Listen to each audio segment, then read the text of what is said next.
I feel like being an artist is sometimes balancing those like long-term visions right with your everyday life and smaller projects. Hello, it is episode number 27 of the Santa Cruz Art League podcast. We are here to talk about open studios, our birthday, artists. We go off track a few times. It's just going to be a good time, so strap in. Oh yeah, and I'm Anetta. And I'm Grace.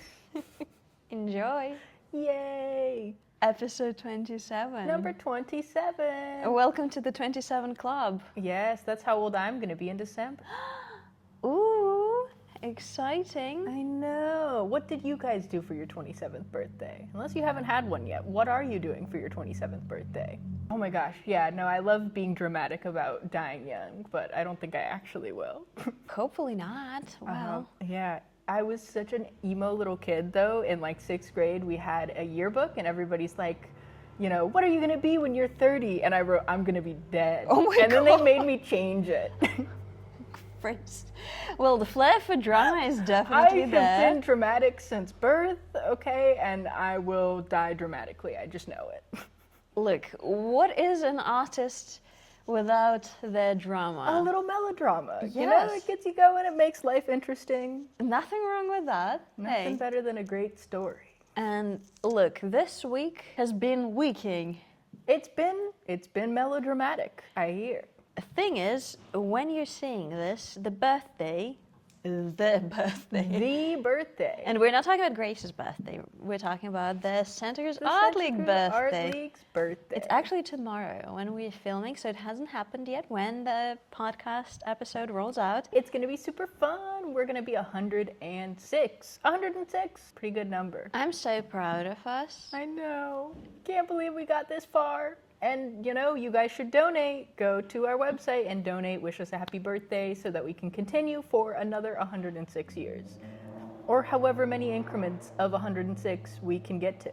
Absolutely. And I'm sure it was fun. A lot is happening in yes. the art world. So much. Oh, there's a hoovering happening. You know I hate to vacuum. So. You do? It's not my favorite. Oh, I don't know why I'm talking. I have a robot doing that for me, so I feel like I do not have a leg to stand I on. feel like my cat would bully if I had a vacuum robot. He would bully it. I can totally see that. Mink is a badass. He is ferocious. He is a bully.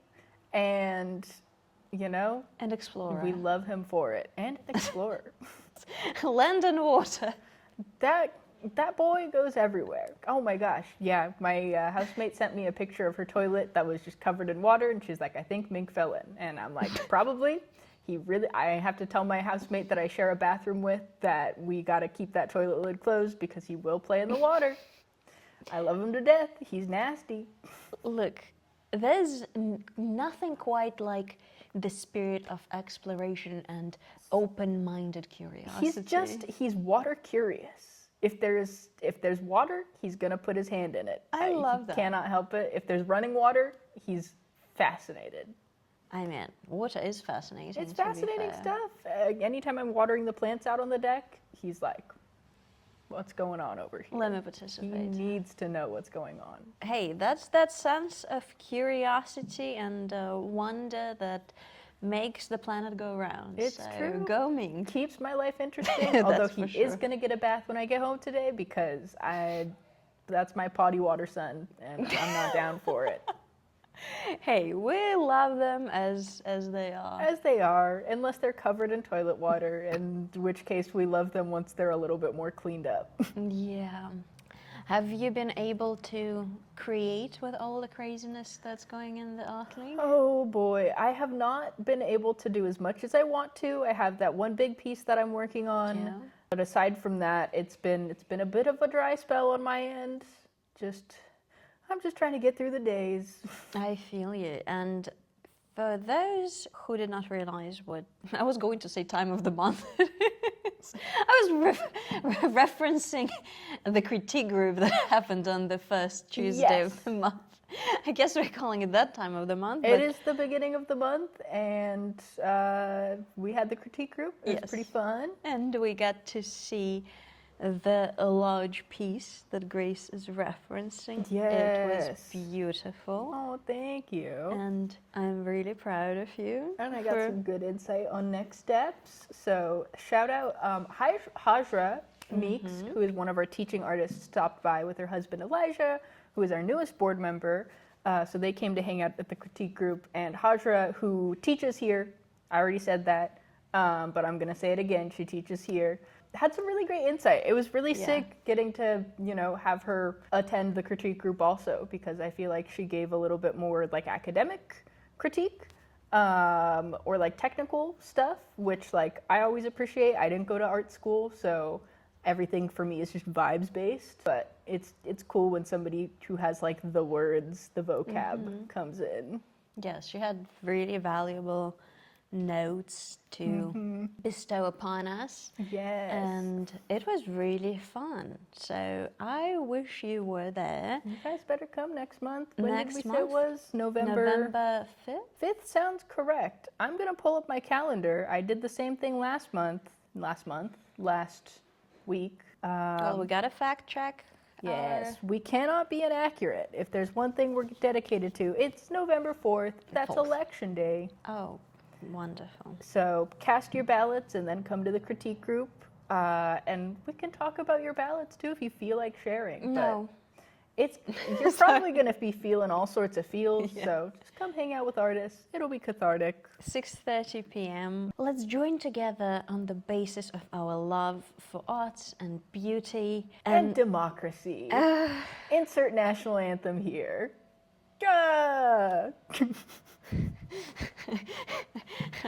Maybe some flags or something. I don't know. Okay. All right. All right. Anyways. How did we get here? I don't know. I just love ironic patriotism. I think it's my favorite bit. There's something so absurd. A little Grace lore. I grew up on like a military base post 9/11. And man, was like the patriotism turned up to 11. Like it's already crazy. If you have like military family, you get it. But I feel like especially like post 9/11, we were extra patriotic. It's kooky. It's fun. Yeah. At that point, you're just like, this is silly. Yeah. I was recording a video and I was wearing a t-shirt that I got at a wedding that was happening in July 2020 on Independence Day, on July 4th. And the bride drove to the altar on a dune buggy, and the wedding was on the dunes. Oh my goodness. And after the reception, a helicopter flew around, and that was one of their colleagues. What? And then afterwards, we went at night to the beach, and there were fireworks. And that was me, like 4 or 5 months living in the United States Yeah, at the welcome time. to America. I received a really, I bet you felt very American in that moment. yeah, and there was, yeah, Yeah. it was overwhelming to say the least. We've got some culture here. Yes. Oh man. Growing up in Japan, I had a geography textbook, and there's like this little map of the world, and then like pictures of various people. It'd have pictures of people like so and so group of people from this tribe and like cultural garb during this like celebration. It was like a little fun fact about these people and like how they looked and the things that they were doing. And there was this one picture of this family like on a park bench. They're all like sitting like this, and the caption is "An American family wearing denim and eating hamburgers." And so now anytime I'm wearing jeans and I have a hamburger, I'm like, I'm so American right now. Howdy, partner. Yeah. Insert the clips from our cowboy episode where we were wearing cowboy hats and ye to the ha. Yeah, I wasn't wearing denim though. So No, we were not as American as I yeah, could have been. I was wearing denim, blue and red. Oh my goodness, look We at should me have go. gone for hamburgers afterwards. I probably did DoorDash Five Guys. Yeah. After that. I was gonna Snow White Drive-In in Aptos. They're good. They got a good burger there. Oh, how did we get here? That's, I feel like, the question I know. for the century. We've been so fried. I've been fried. I'm assuming you also are fried. Fried wouldn't be the term I would use. I would say maybe simmered. Simmer. That's Slow boil. That's healthier. That's a healthier option. I'm doing my best to maintain my sanity and my work and my creative practice.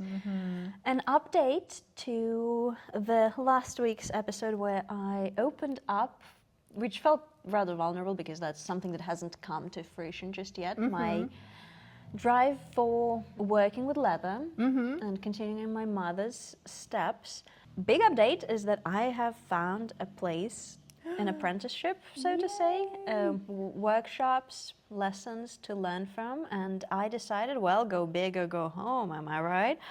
So I found a French lady who was an ambassador for Hermès, and that's the No way. historic leather house, my love. Your baby is named after No, Hermes. actually, fun fact, my dog is named after the Greek god of travel, Oh.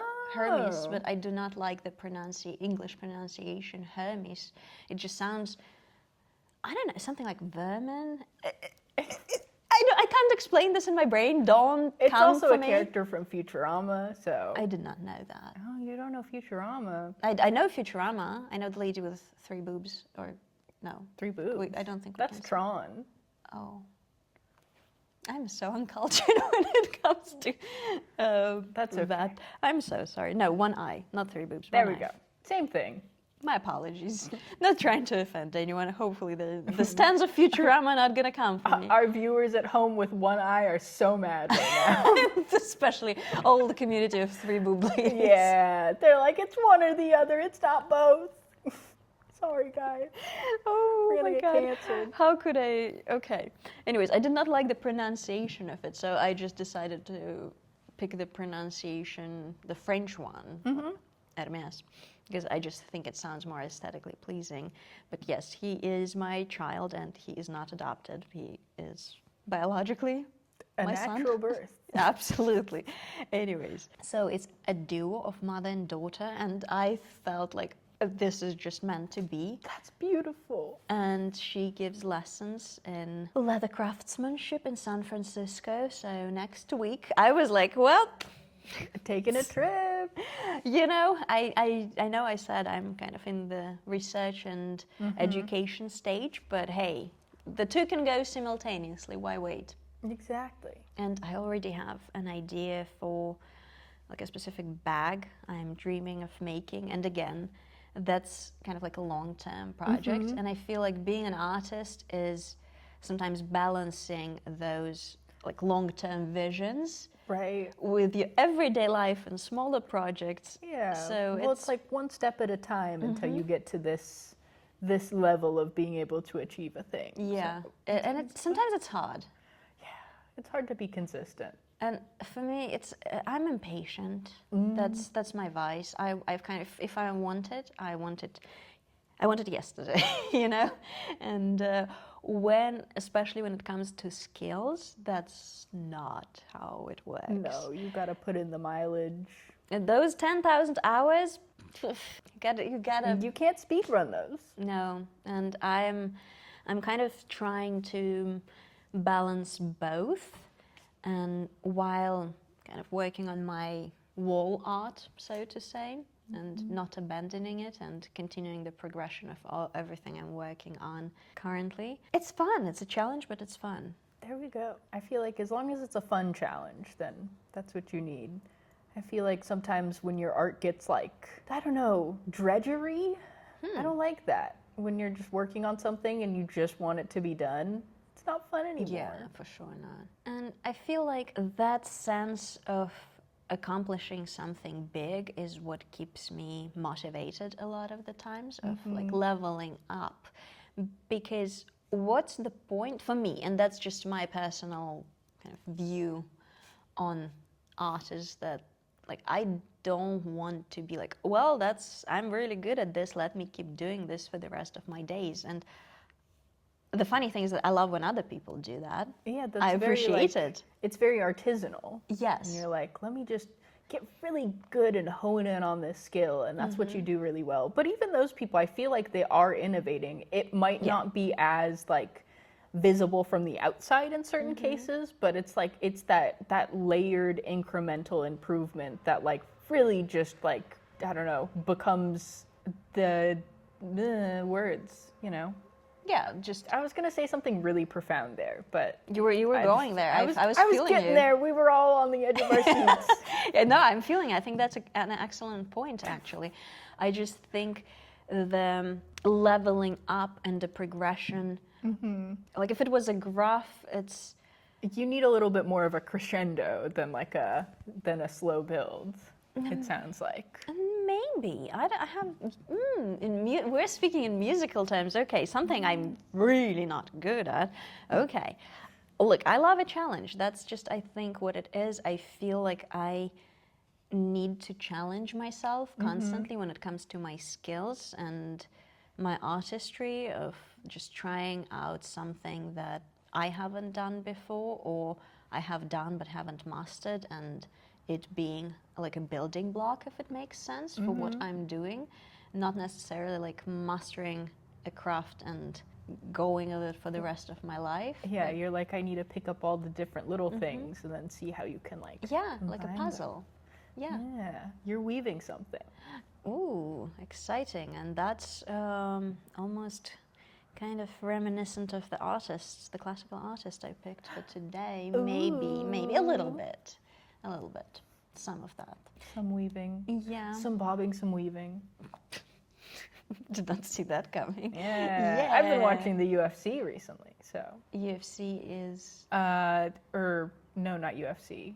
Yes, UFC. That's what it What is. is UFC? It's like kickboxing. Oh, It's fighting. It's a little bit more intense than boxing because they can kick each other also. They go in the octagon. It's intense. okay.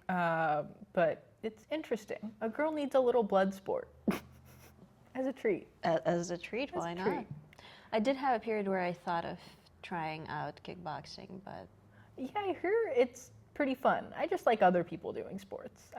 You know? what's the aspect that you find the most enticing about it?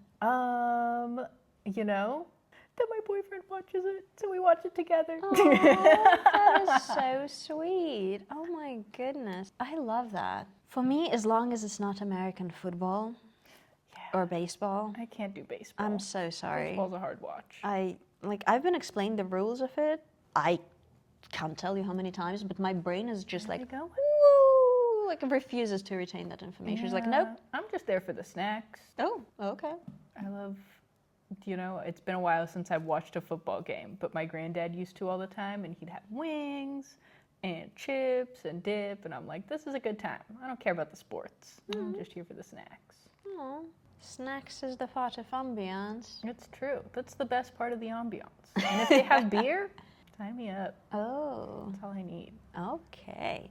On that cheery note, should we go to double exposure? I think so. And you are going first, lady. I'm going first. Because you have the contemporary artist. I do. Okay, hold on one second. Let me pull up my Instagram. Oh, we have an Instagram artist. Yes, it's always Instagram. I love when there's a constant theme, you know? Yes. Okay, so today I want to talk about a local printmaker because I decided that actually we should start doing some local artists every once in a while. Yes. We got a lot of contemporary artists here. The artist I want to talk about is Melissa West. Oh.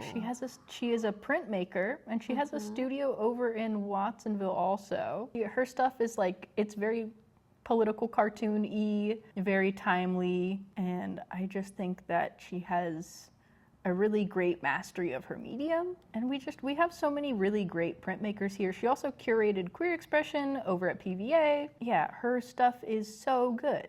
But she also has a little cat on a boat there. It's so sweet. I love that. I do see Elizabeth Cotlet's influence, which I talked about many episodes ago, but I love the contemporary rendition of it. It's so fresh. Right. A lot of her work also feels very like turn of the century, like newspaper print sort of thing. Let me see. Ooh. Do you remember playing those as a child? Little like cat's cradle. Yeah. Oh, that's the carving process. Beautiful. I love when we get a sneak peek into the process. That is such a treat. Bread roses. Bread rose. Beautiful. Yeah, her stuff is very cool, and she's very active in the local community in terms of like there's protests going on locally or any sort of like She helped curate Queer Expression. Not only does she make some really awesome art, but she is doing really cool stuff. We have guided missiles and misguided man. Ain't that the truth? Martin Luther King Jr. But it's just a lot of very cool work. I love all the cats. Yeah, very political. Very cool stuff. How did you get to meet Melissa? Yeah, so I've had a few run-ins with her. She shows her work at the Santa Cruz Art League. I met her at Queer Expression, and then also during that time, River Studio had the show Resist, so she had a piece in that as well. I think it was part of this series of like the black and blue pieces that are kind of inspired by like old-timey political cartoons. And so she had these like she had this really fun print there. I want to see if I can find it. And so I feel like I really admire her work, and I think that a lot of her stuff, it's like to the point, or sometimes it's very tongue-in-cheek, but the way that she's able to get like the detail and like the line work in her things, it's incredible. If you've ever done printmaking, you know that it's hard to keep those knives like super straight. Mine are always wiggly, and like her lines are very clean, and that's very appealing to me. The sleeper freezes and produces monster. Is that a quote by? Oh, I'm gonna have to fact check myself. But isn't that the truth? And then these hands. Yes. That's so good. Very appealing. But the way that the illustrative quality of her pieces feels like something that was done with like pen and marker, and I feel like that's really difficult to accomplish with like prints. Printmaking is just such It's peculiar and laborious art process. It's really interesting to me because I feel like when I first started encountering a lot of printmakers, I was like, oh, well, you make your thing and then you can like print as many as you want to. So it must be like a really easy art form. And then I try it myself and I'm like, man, this is so labor intensive. And there's like so many different ways that you can do printmaking as well. There's like the carving of the kind of, I don't remember what it's called. It's like an eraser block, there's that. And then there's like etching.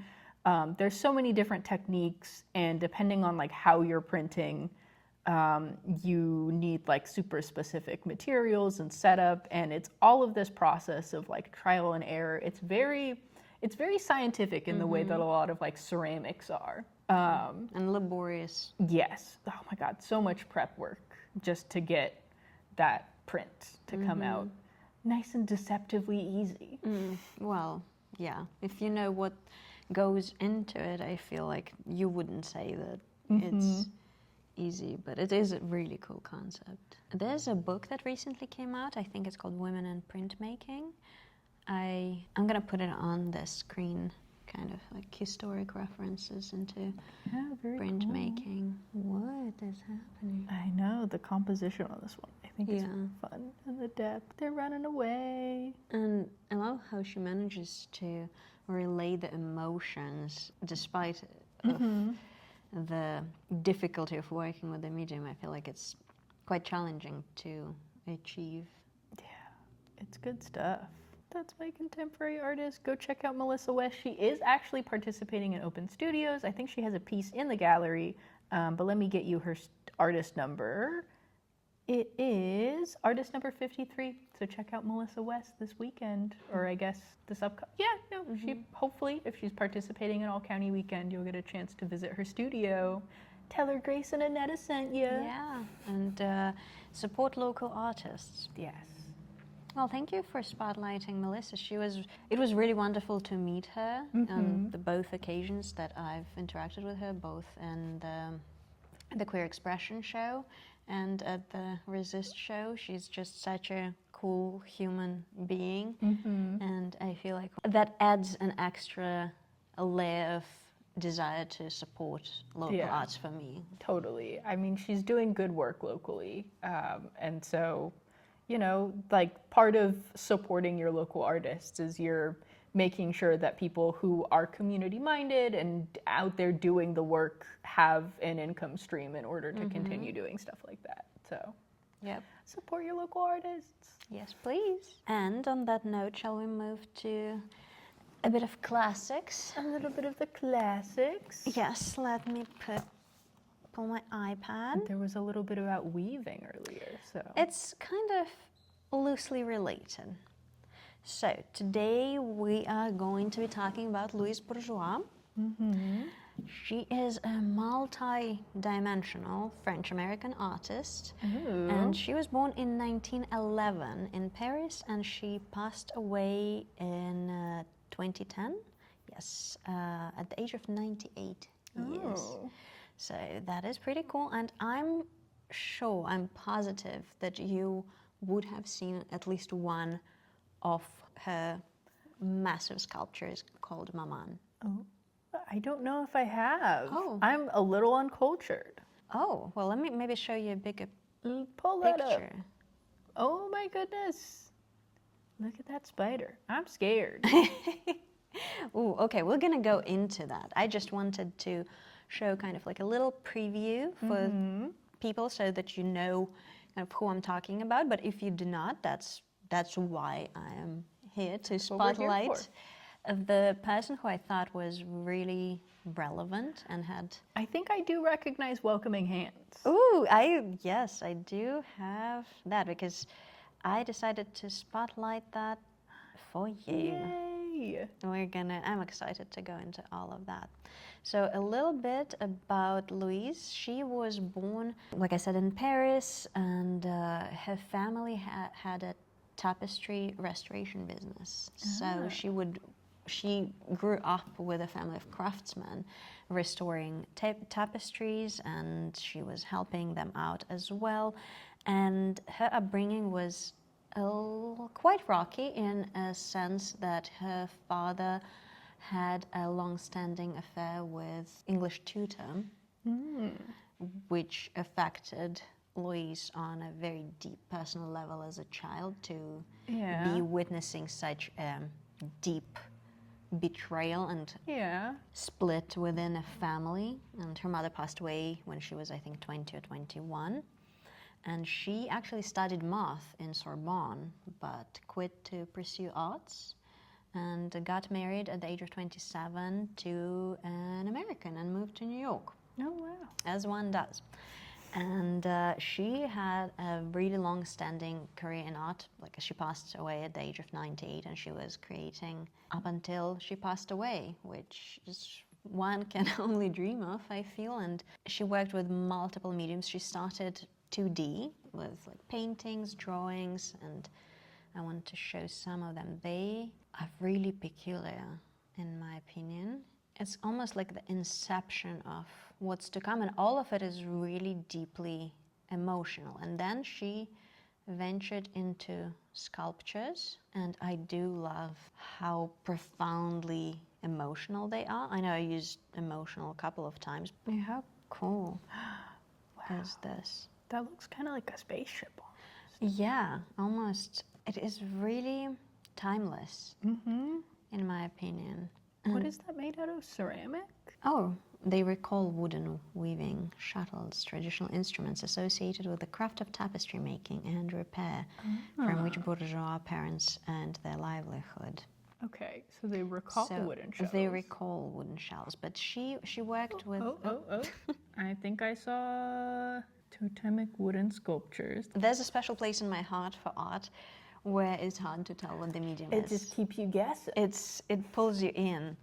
And with her work being so complex and so intriguing to me, I feel like that's especially apparent, and that's Louise in front of New York City home in 1975. Look at the fit. Wearing the latex sculpture, Avenza, which later became part of Confrontation.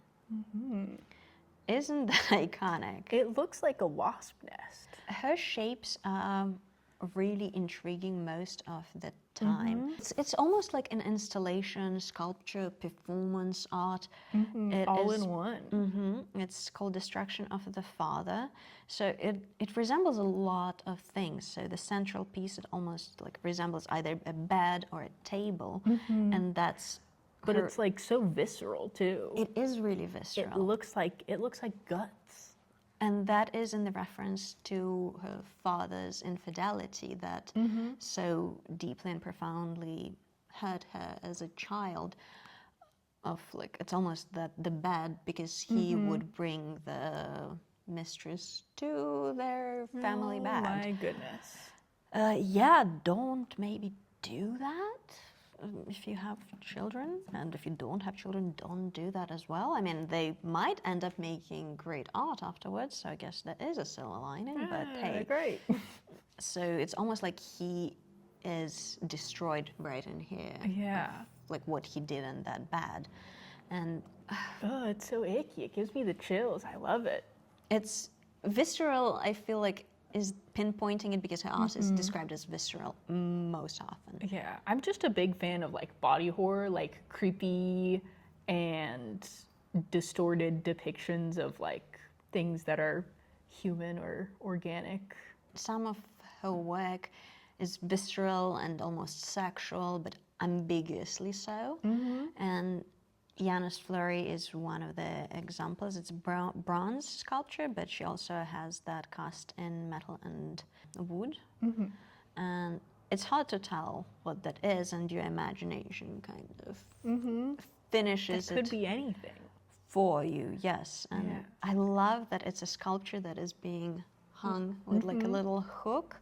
It's very intriguing to me. It's Right? It feels very like factory farm, like killing floor, oh, okay. you know, some sort of appendage hanging from the Okay. butcher I see block. that. I see that. I feel like she challenges the norms, especially for like this was created in the 60s. And like I said, she was creating for a long time until she passed away. So she got to witness a lot of social and political change. And weaving her personal experiences Yeah. with it. It's so innovative. And especially when it comes to bronze, I feel like that is such Rodin, you know, kind of you imagine the classic Yeah. cast sculptures and portraits and whatnot, and And doing this is so different. and making something so And icky. ambiguous is Delightfully yucky. and the Welcoming Hands from 1996. It's bronze with polished silver patina. It's quite famous as well, and I feel like it was. It's so sweet. It was. I don't want to say blueprint because hands have been a subject of you know artists' admiration for as long as we existed as human beings. Oh, for sure. I feel like this is such a powerful message that can be understood without getting a lot of complex. It just evokes a lot of Yeah. emotions It's so loving.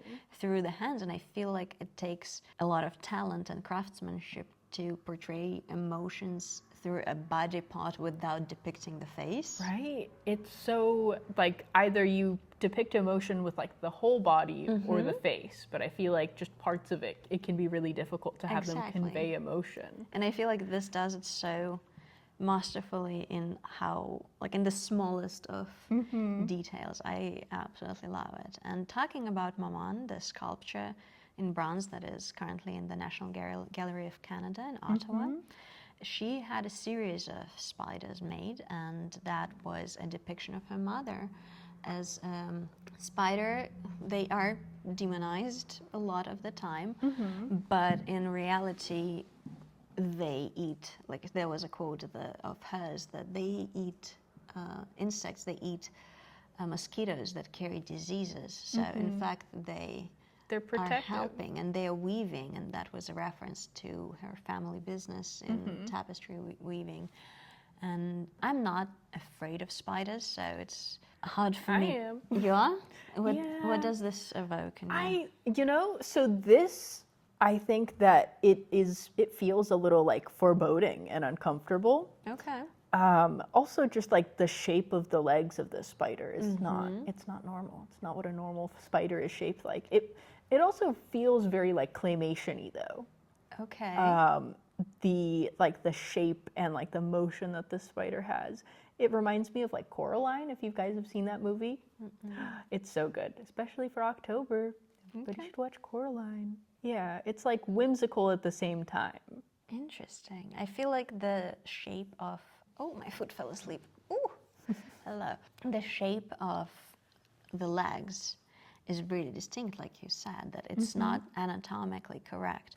And to me, what that says, what I'm gathering from just looking at it, this 30 feet tall sculpture, it's almost like this spider has been through things. It's been like, yeah, like you said, it's not supposed to be that way. They're supposed to be it's like distorted and like out of shape, and it's almost like the spider standing and the small body suspended on those tall, thin legs. It's almost like a miracle of like how those broken. It's like standing in spite of itself. And that's possibly a reference to what her mother went through in her personal marriage. Her quote is, "The spider is an ode to my mother. She was my best friend. Like a spider, my mother was a weaver. My family was in the business of tapestry restoration, and my mother was in charge of the workshop. Like spiders, my mother was very clever. Spiders are friendly presences that eat mosquitoes. We know that mosquitoes spread diseases and therefore unwanted. So spiders are helpful and protective, just like my mother." Oh, that's so sweet. I'm curious, how would her mother react to that? Yeah, but how did her mom feel about spiders? I mean, she passed away when Louise was 20, so sadly we will never know. But if you look at the close-up, it's very complex. The spider itself intriguing. looks woven. Yeah, and you can see the people in the background, how small. That's a giant spider. It is, yes. Yeah, I don't know. So I'm afraid of spiders in the sense that, like, if they're suddenly there, that freaks me out. If I see a spider across the room and it's already there, I'm like, oh, we're chilling, we're fine. Also, if there's somebody in the room with me who is more afraid of the spider, then I'm not afraid of it. Oh, that's sweet. I used to be afraid of spiders, and then I faced my dark side, and I'm not anymore, I guess. Oh, okay. And I saved it. I mean, even when I was afraid of spiders, I would never allow to kill them, because I firmly believe that it's not the creature's fault that I'm afraid of it, and it doesn't deserve to die. That's so sweet. Just for the pure reason that someone who is a million times larger than them is scared. So I would escort it with the help of an empty cup and a piece of paper. But now I can just put them on my hand and let them be free. Although most house spiders can't survive in the outside. Well, that's Not to be a bummer, I'm sorry. No, they have plants. I have like little okay, bushes. yeah, they're chilling. No, they're good. And by the way, do you know that they actually are, like she said, really clever. They spiders in your house learn your routines and know when you are home. So what they do collect little insects and like flies and mosquitoes when you're not around. So most likely when you do see a spider in your home, that's where I'm not supposed to be at that time. You're deviating from your routine. I'm so sorry to interrupt their routine. That's so rude of me. Yeah. So, unless your house is like a cobweb situation when they rule your space, that's, I feel like, slightly different. If you live in a haunted manor, perhaps you're on the spider's time. They're not on yours. Yeah. But I felt like her work was so ahead of the time, because her sculptures from the early 50s and 60s were so contemporary. Yeah, well, the period, like 50s and 60s, very modernist, clean lines, smooth, big shapes that are like consistent, but hers feel very like organic and messy, and I'm sure that they juxtaposed to a lot of the like art that was contemporary at the time. Absolutely. And even her drawings are just goodness. From before the 50s. They are so intriguingly spooky. Right? Very like visceral and grim. I love it. I just admire them so much because they've got so much flow and motion to them. And the composition, I just feel like it's so beautifully done. Chef's kiss. I know, and for me, maybe it brings me to witnessing my mom's sketches and her lines being kind of similar style. Oh, interesting. So that's my kind of correlation to her So work. there's a bit of a textile component to her sketches. Definitely, that's a good observation. And like, are those figures? Are those bodies? Are those plants? Is it hair? What is it? I Are they know. muscle? It's It looks so like it could be an fascinating. anatomical drawing. Yeah, I love the combination of straight lines and curves and dark and light that is so intentionally put. Right, it gives you like a depth of and dimensionality, it gives you motion, it gives you like it just draws your eye across the picture plane.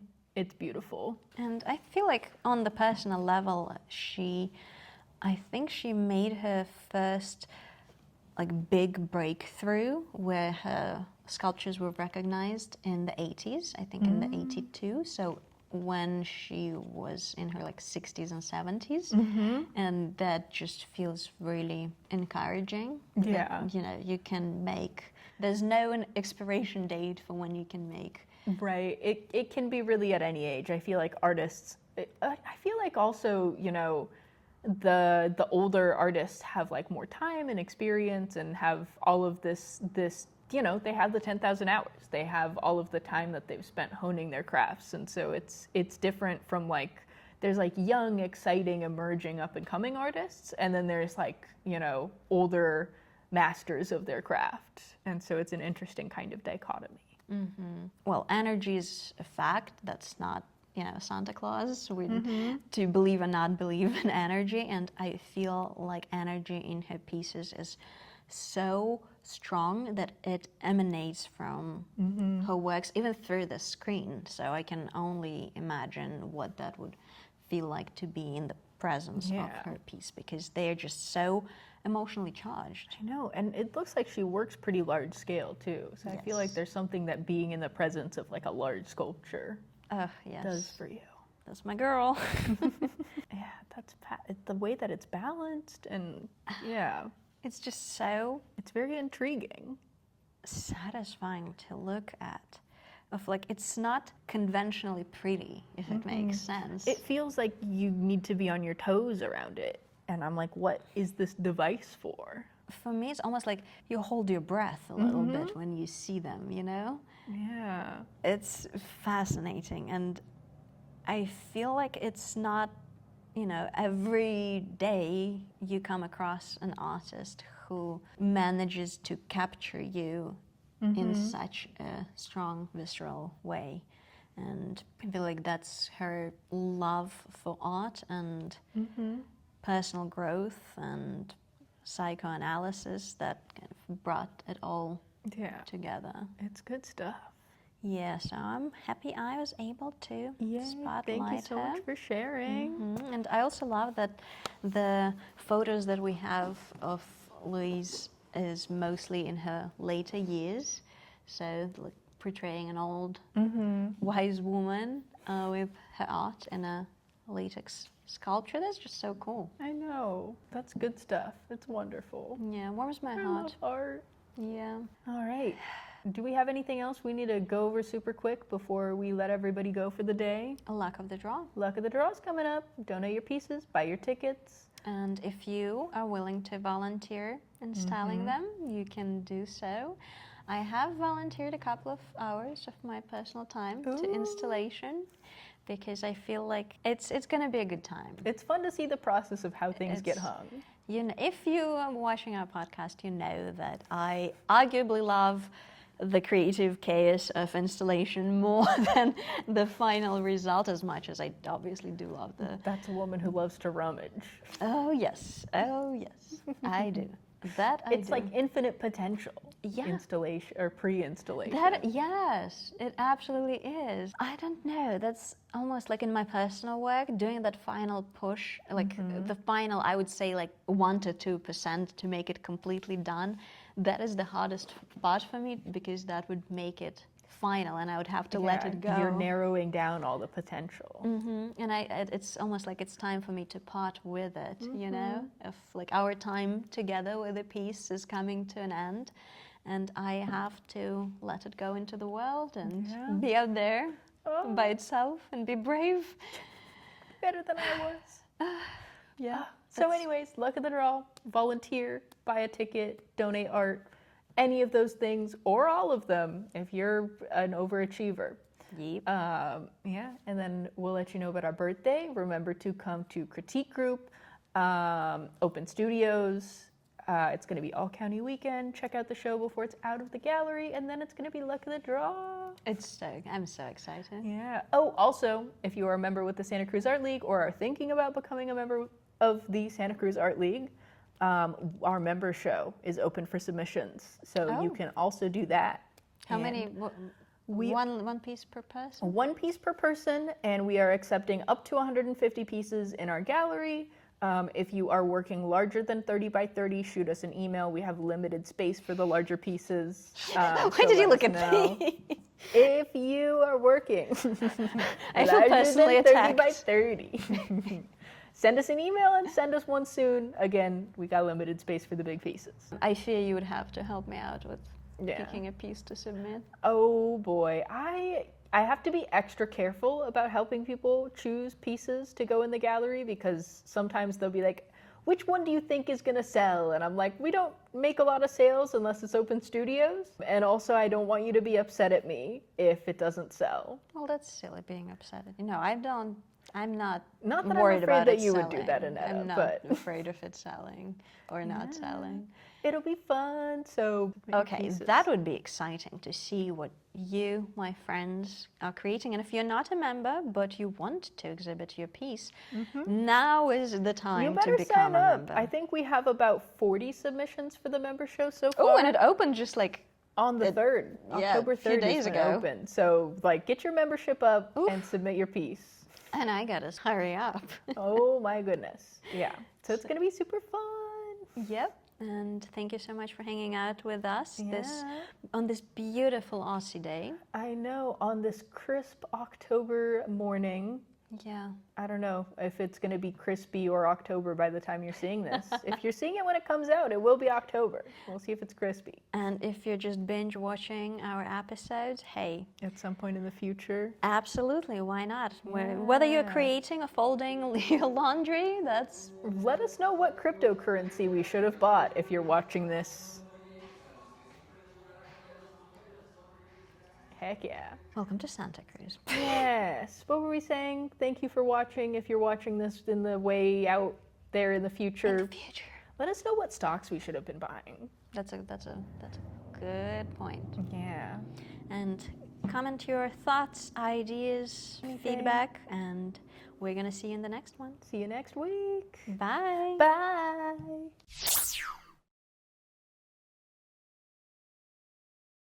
I have the Seinfeld episode, Phantom Heck Penis. Yeah. Damn, what did We I got do the to leather them? pants and the leather shoes.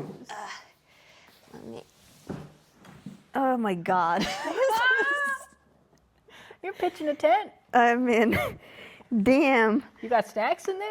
I wish. Okay, we're gonna unbutton this. We are friends over here, so this Yeah. is just what we're dealing with, my We friends. just gotta, sometimes you gotta unbutton the pant to let it down.